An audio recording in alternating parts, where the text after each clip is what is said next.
અંકલેશ્વરમાં આવેલી engineering company તેમાં પેઢે પડેલા તસ્કરોના ત્રાસથી ત્રાહિમામ પોકારી ઉઠી છે। 15 દિવસમાં કંપનીમાં 3 વખત ચોરીની ઘટના બનતા કંપની સત્તાધીશો ચિંતાતુર બન્યા છે। અંકલેશ્વર જેડીસીમાં આવેલા સ્ટીલ ફેબ ઇક્વિપમેન્ટ કંપનીના સત્તાધીશો તસ્કરોથી પરેશાન છે। કંપનીમાં થોડા દિવસે બનતી ચોરીની ઘટનાઓ કંપની સત્તાધીશો માટે શિરોવેદના બની છે।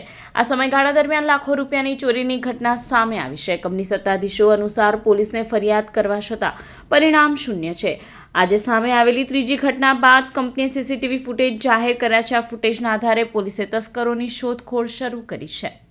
અમારી કંપનીમાં છેલ્લા 2 અઠવાડિયેથી ચોરી થઈ રહી છે। પહેલી ચોરી 8/9/2025ના રોજ થયેલ, જે સીસીટીવી કેમેરામાં કેપ્ચર થયેલ ને અંદાજે 1,50,000ની ચોરી થયેલ, એની જાણ અમે પોલીસ સ્ટેશનમાં કરેલી।